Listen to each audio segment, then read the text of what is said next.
Okay, second bread of the day. I'm back to coffee, of course.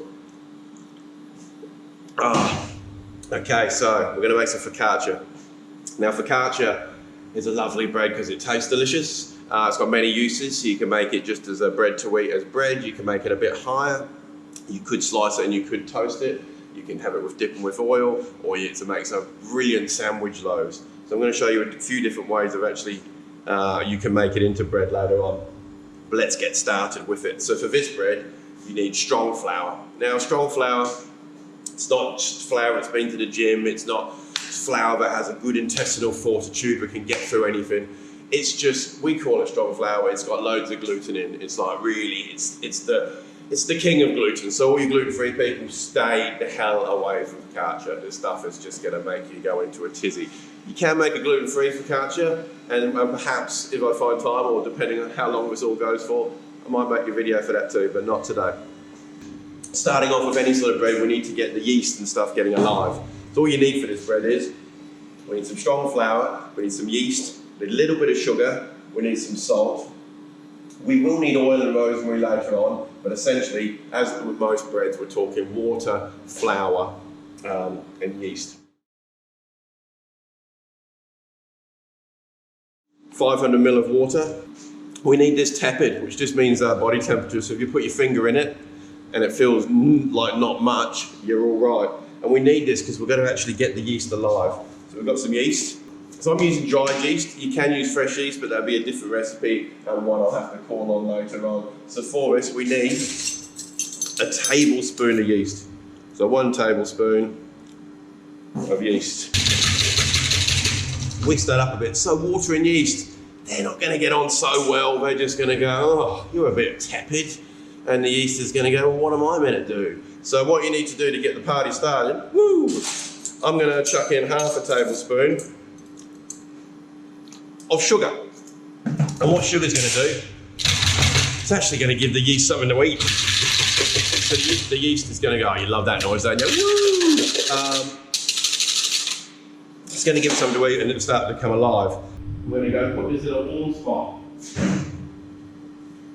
Not too hot. I mean, I've just got it under some lights at the moment, but that's just going to keep it a little bit warm, and I'm going to see it, once it comes alive, we know that we're in a good place. In the meantime, I'll get the flour mix, and then we'll get the trays ready for this.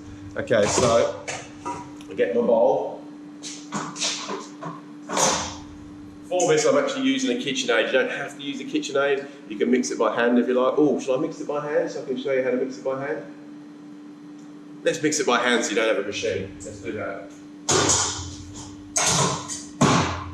So, on a normal day, I'd use the KitchenAid, but just in case you haven't got a KitchenAid, I'm going to show you how possible it is. I'm going to get a big, nice silver bowl. And if you haven't got a nice silver bowl, use just a big bowl. The silver part has no sort of bearing on this entire process at all. And for this, we want 850 grams of strong flour. Right? Let's get amongst it. Ooh. And the thing about making bread, it's good for the soul. It's not good for the waistline, but it is good for the household. The whole place starts to smell like freshly cooked bread. 850 grams of flour, strong flour nonetheless, and we're going to add a little bit of salt to that. Now, why do we add salt to everything? Because it's just amazing stuff.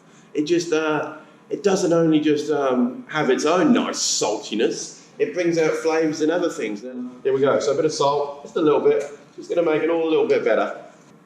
Okay, so we have our flour and salt ready. So this is a good focaccia pan, so anything sort of roughly this size. I'm just spraying, so I'm going to line it with some paper. If you don't have silicone paper, like I do, this recipe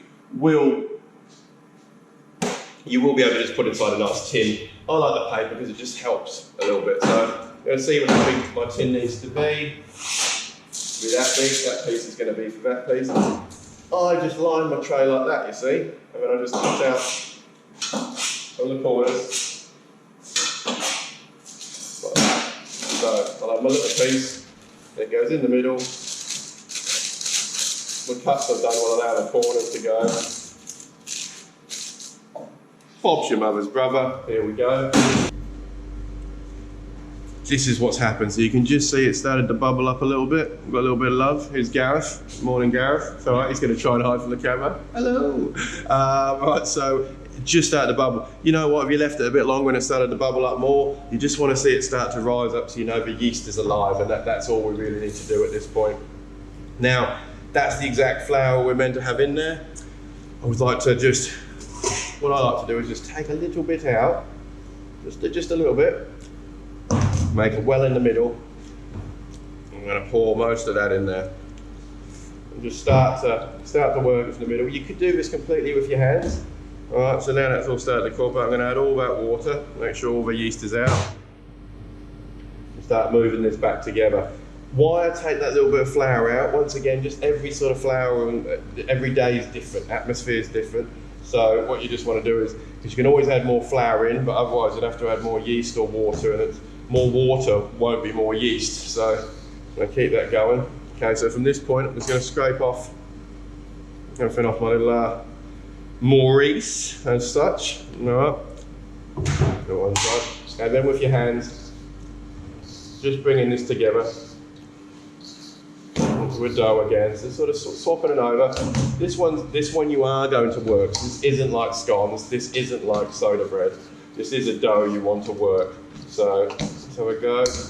I'm going to add a little bit more of that flour that I did take out at the start. Well, not a lot, not the whole lot. And I'm working it in, open it up. I open it up just so I can get some wetness, and I can do that. That's brilliant. And there we go. Worky, worky. Right. So now what I've got left there is it's pretty much come together, and I'm going to work it on the bench until it comes together. So all these little bits are coming off. You can just get rid of them. Probably a good time to once again roll your hands, just to get rid of the scraps, so you're dealing with a bit of a cleaner hand than you were before. Okay, here we go.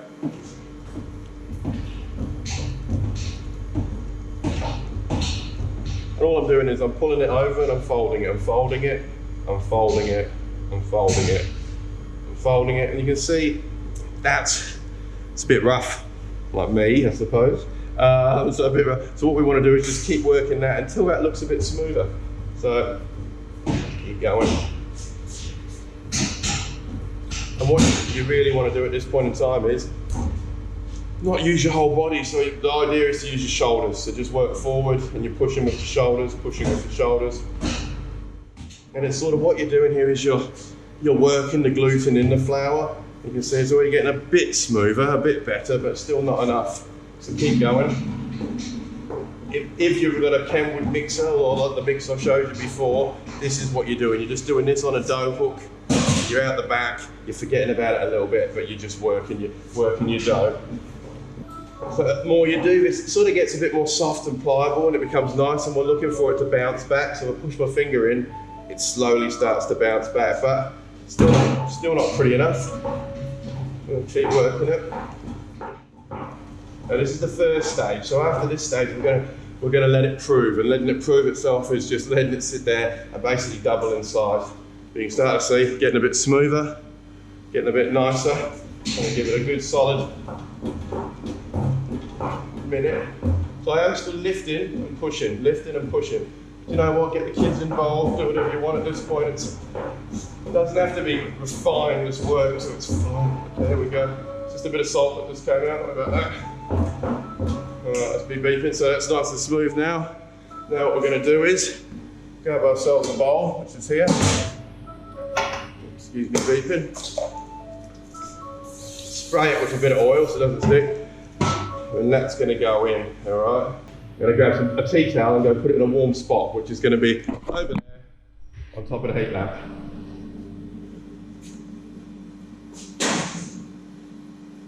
Brilliant. Okay, so we come over here now, take off, so that's about doubled in size. Really nice. Right, we're going to take that back to the oven. Now we're going to knock it back, so take your bread out. See, it's got so much stretch and love and gig in it, really good. I'm just going to work it. Actually, yeah, this is going to be one nice, it's a Perfect, so knock it back.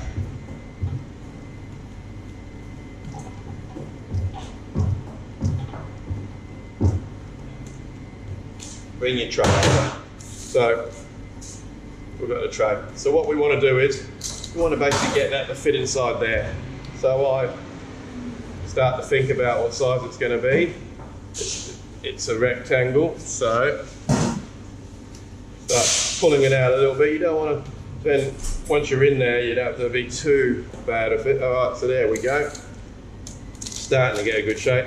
Now, just slowly sort of push it out. You want to get that in the corners as much as possible. Now we need this to prove again, but in the meantime we want to start implementing a little bit more flavour. So with clean hands, you're going to knuckle it, right? That sounds horrific. Let's have a go. So grabbing your knuckle and digging it to the bottom and lifting it up. Digging it to the bottom, lifting it up. I'm quite precise about this, so I go in lines of 4. I like to see a hole in the bottom every time. There we go. Now at this point, if you were to want to have made this into small rolls, you just break that up into the size rolls you want and you put them on a tray with a few holes in. So this could probably make about 12 rolls. Or if you want bigger ones for sandwiches, you can do that. This is how I like to make my focaccia. Then I've got some rosemary. Okay, so rosemary. Pick off little bits like that, and we're gonna push them inside those holes. All right, and this is, I mean, you cannot be as precise as I am once again and just scatter rosemary over the top of it, but I just like it. It looks really pretty. So you don't want the stems, you just want the leaves. Okay, so now, not rosemary. Where's my bin gone? Oh, it's over here. What do you mean? Okay, now we want. This is olive oil. You can use other oils, but I'd say use olive oil. And you can see I'm being quite reckless here. I'm giving it a really good coverage. I'm going to do a few things. This is obviously focaccia, wants the olive oil. That looks like lots of oil, and it is lots of oil, but it helps. We're going to put salt on later on too. I'm not going to do that now because the salt's going to extrude more flavour. But so we're going to have that. I'm going to let that prove until that fills the tray.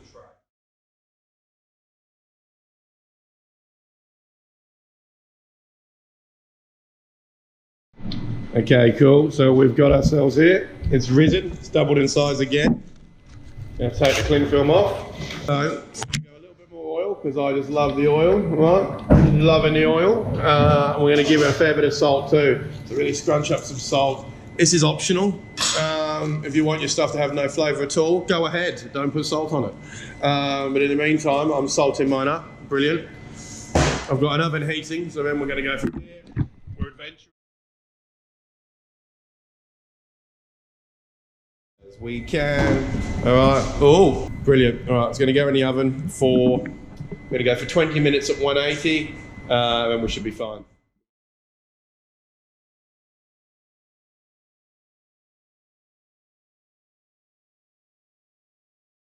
Brilliant. And focaccia out of the oven. Oh yeah, beautiful loaf of focaccia. Gonna give it the old pokey pokey test. Oh, pokey pokey. Beautiful, let that just cool down. And then we'll do some slicing. We've got that beautiful focaccia.